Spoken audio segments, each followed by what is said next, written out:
एवढे मोठे मार्क पडले, एवढा मोठा नंबर आला माझ्या लेकीचा आणि माझ्या लेकीला ॲडमिशन भेटत नाही. कसं करता तुम्ही सांगा बरं. एवढा विचार येतो. बरं मी सोडा तर माझ्या सानू किती विचार येत असेल. आपण जो विचार करतो तो विचार होतच नाही. काय कर विचार पप्पाला काय झालं मग काढून घेतलं. विचार ना पप्पाला. पुढं पप्पाच्या पायाला लागलं का बघा केवढे लागलेले पुरा आतमध्ये जाईल. डॉक्टरला बोलू का हो. बघा पुरा पाय चिराला हवेला बुजून जाईन का. काय लागलं बेटा पप्पाले. काय लागलं पप्पाले. तेल टाकू. तेला बेटा तेला शिशांती ती ती ती खाली आपण तेल टाकू. तिकडे तिकडे तिकडे ते तेल ते खाली तिकडे आणते आणते तेराशी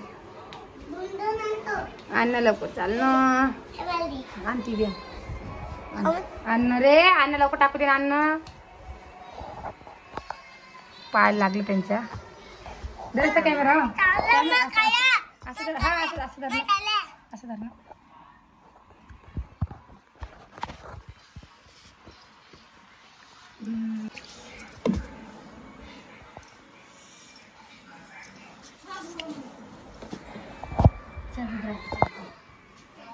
पाल किती लागले. काय लागलं पप्पाले. भाऊ झाला की राहू दे ना बट्टा रे. भांग नको पाडू मालिकाचा. तू कुठं चालला. हा नमस्कार सगळ्याला. कशा आज सगळेजण मस्त असणारे. तर घरचे थोडंफार कामं चालू आहे. 2-3 झाली व्हिडिओ आणि काय आणि तुम्हाला ते सुद्धा सांगते. कारण की सध्या पेरणी पाण्याचा दिवस चालू आहे. त्याच्या कारण थोडासा उशीर सुद्धा व्हायला आणि व्हिडिओ सुद्धा काढणं व्हायला नाही माझ्यानं. हेच कारण आहे. आणि आता 2 दिवसांचं वारा सुद्धा पेरणे. काय झालं काय झालं. तर आज आमच्या वावरात नळ आथरला. नळ आथरता आथरता तुमच्या दाजीला पायात खुटी चिरली. मोठी चीर पडली. तसं रक्तसुद्धा गेलं. आता काय करसा वाराशिवाय थोडंफार लागणं चालूच असतं. एवढं काय मनावर धरू नका. जाऊ दे आता. डॉक्टर तसं बोलवलं म्हणजे एखाद्या धनुर्वाताचं इंजेक्शन घेऊन घ्या. तो बोलले आता. तर आज विषय सांगते तुम्हाला मी. जसं की आपल्या सानू विषय आहे की आपल्या सानूले 79% पडले आणि पहिला नंबरसुद्धा आला ते शाळेमध्ये. मग आमचा दोघांचा विचार झाला किंवा त्याला आपण कुऱ्याला टाकू म्हणजे तिचं जसं थोड्याशा मोठ्या शाळेमध्ये. कारण की जी शाळा आमच्या गावात आहे ना तर तिथं सायन्स नाही आहे. तर म्हणलं आता पोरीला एवढे चांगलेच मार्क पडले त्याचा काही नाही का ते फायदा ती पुढे चालून घेऊ शकते. तर त्याच्या कारणाने आम्ही म्हणलं त्याला कुऱ्याला टाकूया. पण कुऱ्याला टाकायचा विचार तर झाला आणि एक 2 जणी आहे तिला सोबती जसं की गावातल्या की आपण समजात जाऊ समजत जाऊ. पण आता काय होऊन जायले की त्या शाळेत आम्हाला टाकायचं ना तर त्या शाळेमध्ये त्या आपल्या सानूचं ॲडमिशन होत नाही आहे. म्हणजे तेवढी काही जागा नाही आहे. म्हणजे पोरायचं हे होऊन जायले आणि त्या पोरीचं ॲडमिशन झालं आणि आपल्या सानूचं ॲडमिशन होत नाही आहे. आता काय करावं समजणार नाही आम्हाला. तर दुसऱ्या शाळेत टाका म्हणलं तर मग तिला सोबती कोण नाही आहे. तसं आमच्या दोघांचा विचार झाला की मला दुसऱ्या शाळेत मला दोघी गावातून सोबत जात जाती आणि याच्या वक्ती सोबत येत जाईल. मग काय झालं मला एका शाळेत नाही तर ते पुरं गणित चुकून चाललेले. काय म्हणणं आहे मग तुमचं. काय म्हणणं आहे मग तुमचं सानू शाळेचं आपल्या पुऱ्याला टाकायचं तर मग काय करा. दुसऱ्या ठिकाणी पाहू म्हणतात ते. आता दुसऱ्या ठिकाणी म्हणलं तर अजून विचार करायचीच गोष्ट आहे. कारण की शाळेमध्ये बी समजा आता कोणा शाळेत काय असतं कोणा शाळेत काय असतं. आणि तिचंही असं म्हणणं आलं की आम्ही 3 जणी ते एका शाळेत जाऊ. आता तुम्ही म्हणता ताई तुम्ही 10वी तिला गावात शिकवलं मग आता का तुम्ही 11वी 12वी तुमच्या शाळेत का शिकवायला लागले. मग तेच कारण सांगायले कारण की इथं सायन्स हा विषय नाही आहे. म्हणूनच आम्ही तिला म्हणलं की आपण दुसऱ्या शाळेत टाकू म्हणून. तर आता काय करावं विचार पडला आम्हाला. तसं तिच्या मामाचा सुद्धा फोन आला की तू सायन्सच घे म्हणे सानूला म्हणे. जसं की पुढे चालून ती काय बी करू शकते. तिच्या पायावर ती समजा उभं राहू शकते पुढे चालून. हा विषय मेन आहे म्हणे. हेच घेऊन एवढं काय आम्हाला त्यातलं काही समजत नाही आहे. दोघं जण आले पण तिचं म्हणणं तिच्या मामाचं म्हणणं आम्ही ऐकलं आणि तसं तिला सांगितलं आम्ही की तू सायन्सच विषय घेऊन. ती सुद्धा हो बोलली. पण आता शाळेचा प्रॉब्लेम यायला काय करा मग समजणार नाही आम्हाला. मला एका एटातल्या पोरी 3 जणी आहेत 3 जणी एका शाळेत जातील. आणि तिच्या आबाचं असं म्हणणं आलं की आता बाहेर गावाला कशाला पाठवता गावातल्या गावातच शिकवा.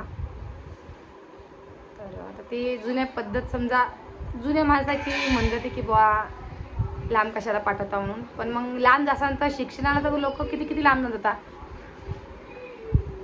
तर आता काय करा म्हणून विचार पडलेला आहे. तुम्ही सगळेजण कमेंट करून सांगा बरं की काय करा म्हणून. आता काय करा काय नाही विचार चालूच आहे आमचा. जसं तर पुरायला टाकणंच आहे. पाहू आता. तसं त्या पोरीच्या आईला विचारलं मी ना, आमच्या येतात त्या पोरी त्यांना सुद्धा विचारलं. तर त्या म्हणे बघू म्हणे आपण त्या शाळेत आम्ही जरा बोलचाल करतो म्हणे. होता होईल का आपल्या सांगू शाळेत, त्या शाळेत ना टाकू. पण आता काय सांगा, आता 2-3 दिवस झाले त्यांचं ॲडमिशन होऊन. पहिलं ॲडमिशन काय तिथं व्हायला नाही. तर आता तुम्ही सांगा की एवढे मोठे टक्के घेऊन काय फायदा.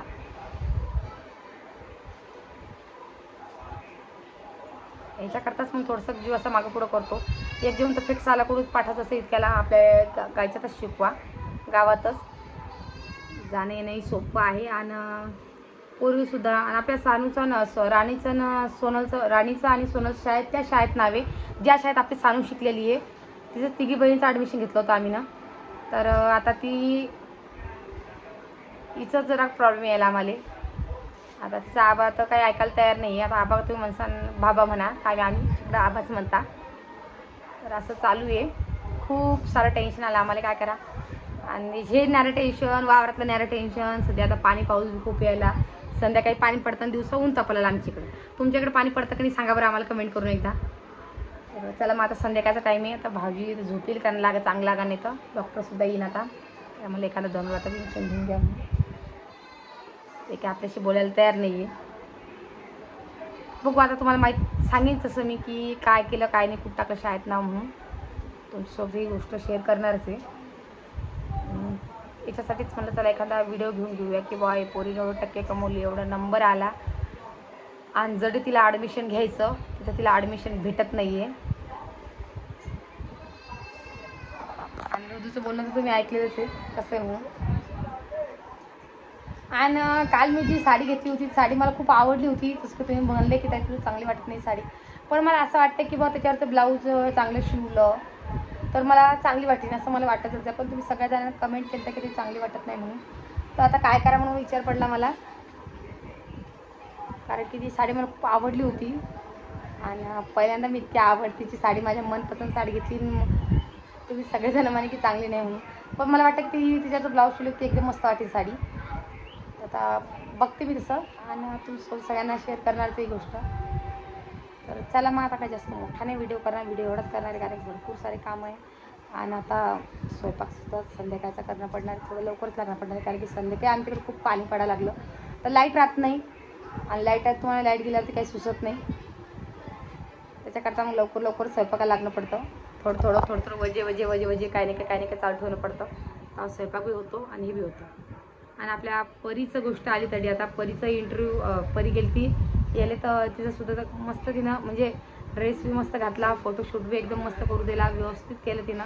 मला वाटलं नव्हतं की आपल्या परी इतक्या लवकर बोलवती म्हणून. आणि तिचे पप्पा करता बी तिले आणि ती खूप गोड मुलगी आहे आणि तिला करतासुद्धा येतं. तर चला मग सगळ्यांना अजून एकदा व्हिडिओ कसा वाटला नक्की कमेंट करून सांगा. नवीन पुढे चॅनल सबस्क्राईब करा, फेसबुक असेल तर फॉलोसुद्धा करा. तोपर्यंत सगळ्यांना जय महाराष्ट्र, बाय सगळ्यांना.